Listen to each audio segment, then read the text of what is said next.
Hi, hello, வணக்கம். Welcome to வண்ணங்கள் 100. நம்ம சேனலை பார்த்துக்கிட்டு இருக்கிற அனைத்து நண்பர்களுக்கும் அன்பு வணக்கங்கள்.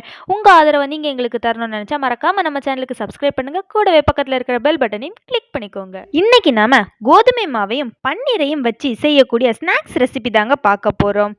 இது எப்படி செய்யறதுன்னு பார்க்கலாம். இதுக்கு நாம ஒரு கப் துருவி வைத்த பன்னீர் எடுத்துக்கலாம்.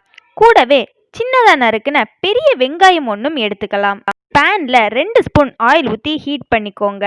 அதில் பொடியா நறுக்குன ஒரு கப் வெங்காயத்தை ஆட் பண்ணிக்கோங்க. கூடவே கொஞ்சம் பெரிய சீரகத்தையும் சேர்த்துக்கலாம். பெரிய சீரகம் சேர்க்கும்போது நல்ல வாசனை நமக்கு கிடைக்குங்க. இனி இது கூட நாம கொஞ்சமா உப்பும் சேர்த்துக்கலாம்.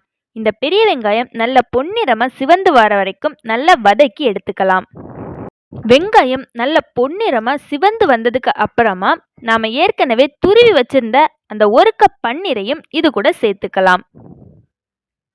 பன்னீர் எல்லாத்தையும் சேர்த்ததுக்கு அப்புறமா இந்த வெங்காயமும் பன்னீரும் சேர்ற மாதிரி நல்லா மிக்ஸ் பண்ணி எடுத்துக்கலாம்.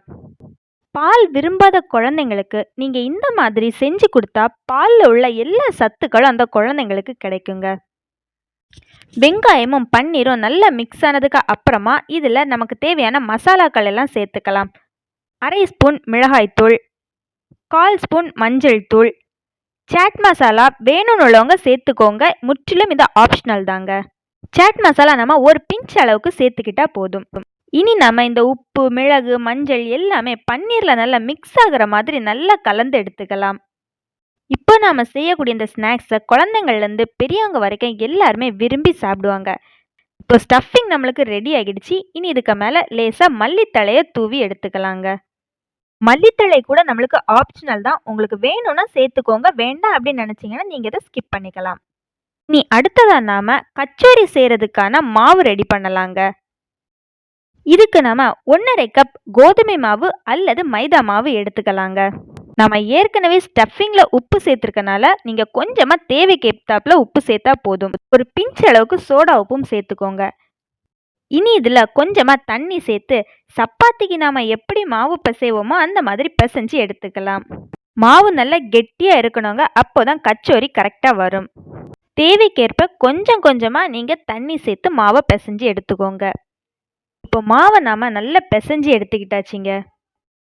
இனி இதை நாம சின்ன சின்ன பால்ஸா உருட்டி எடுத்துக்கலாங்க.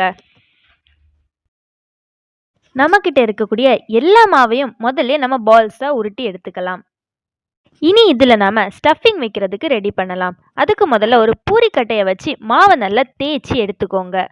ரொம்ப மெல்லிசா தேய்க்காம கொஞ்சம் தடிமனா தேய்ச்சிக்கோங்க. இனி இதுல நாம ரெடி பண்ணி வச்சிருக்கக்கூடிய ஸ்டஃபிங்கை ஆட் பண்ணிக்கலாம். இனி நாம இந்த மாவை ஃபோல்ட் பண்ணி எடுத்துக்கலாங்க. இதில் நம்ம சேர்த்திருக்கக்கூடிய மைதா மாவு மற்றும் பன்னீர் ரெண்டுமே ரொம்ப ஹெல்தியானதுங்க. ஏற்கனவே சொன்ன மாதிரி கோதுமை மாவுக்கு பதிலாக மைதா மாவு கூட நாம் சேர்த்துக்கலாங்க. மைதா மாவு நம்ம எடுக்கும்போது ரொம்பவே டேஸ்டாக இருக்கும். ஆனால் கோதுமை மாவு தாங்க ரொம்பவே ஹெல்தியானது. அதனால முடிஞ்ச வரைக்கும் மைதா மாவில் செய்கிறத அவாய்ட் பண்ணிவிட்டு கோதுமை மாவில் செஞ்சுக்கோங்க. நம்ம ஸ்டஃபிங் எல்லாமே உள்ளே வச்சுட்டு லைட்டாக அதை தட்டி எடுத்துக்கலாங்க. ஃபுல்லாகவே ஸ்டஃபிங் வெளியில் தெரியாத அளவுக்கு நாம் மாவை வச்சு கவர் பண்ணி எடுத்துக்கணும். இனி ஒரு பேனில் நாம் ஆயில் சேர்த்துக்கிட்டு நம்ம ரெடி பண்ணி வச்சுருக்கக்கூடிய இந்த கச்சோரியை ஆயிலில் போட்டு பொரித்து எடுத்துட வேண்டியது தாங்க. நம்ம ஆயிலை ஹீட் பண்ணும்போது மீடியம் ஃப்ளேமில் வச்சு ஹீட் பண்ணி எடுத்துக்கலாம். இனி நாம் இது நல்லா பொன்னிறமாக சிவந்து வேகிற வரைக்கும் நல்லா வேக வச்சு எடுத்துக்கலாங்க. நல்லா வெந்தாதாங்க நல்லா டேஸ்ட்டாக இருக்கும். நம்மளுக்கு இது வெந்து வரும்போது மாவு கொஞ்சம் உப்பி வர மாதிரி இருக்குங்க. இப்படி நல்லா வெந்ததும் நாம் இதை திருப்பி போட்டு எடுத்துக்கலாம். இதை நாம் காலையில் குழந்தைங்களுக்கு டிஃபனாக கூட செஞ்சு கொடுக்கலாங்க. இது செய்கிறதுக்கு கூட ரொம்பவே ஈஸியானது தாங்க. குழந்தைங்களும் ரொம்பவே விரும்பி சாப்பிடுவாங்க. நீங்களும் உங்கள் வீட்டில் கண்டிப்பாக இதை ட்ரை பண்ணி பாருங்கள். இதில் நாம் பன்னீரை ஸ்டஃபிங்காக சேர்த்துருக்கோங்க. இதில் நம்ம ஸ்டஃபிங்க்கு பன்னீருக்கு பதிலாக உருளைக்கிழங்கு மசாலா கூட சேர்த்துக்கலாங்க. ரொம்பவே டேஸ்ட்டாக இருக்கும். இப்போ பார்த்தீங்கன்னா பன்னீரில் பாலை விட அதிக அளவில் கால்சியம் சத்து இருக்குங்க. இதனால இது எலும்புகள், பற்கள் எல்லாத்தையுமே நல்லா பலப்படுத்தும். அவ்வளோதாங்க, நம்மளுக்கு சூப்பரான ஒரு கோதுமை பன்னீர் கச்சோரி ரெடி ஆகிடுச்சு. இப்போ பாருங்க, வெந்ததுக்கு அப்புறமா இது நல்ல சாஃப்டாகவே இருக்குதுங்க. இப்போ உள்ளே எப்படி இருக்கு அப்படின்னு நம்ம பார்த்துடலாம். நம்ம ஆல்ரெடி ஸ்டஃபிங் எல்லாம் நல்லாவே வேக வச்சு செஞ்சிருந்தனால உள்ளே எல்லாமே நல்லா வெந்துதாங்க இருக்கும். நீங்களும் உங்கள் வீட்டில் இதை கண்டிப்பாக ட்ரை பண்ணி பார்த்துட்டு எப்படி இருந்து அப்படின்னு கமெண்டில் மறக்காமல் சொல்லுங்கள்.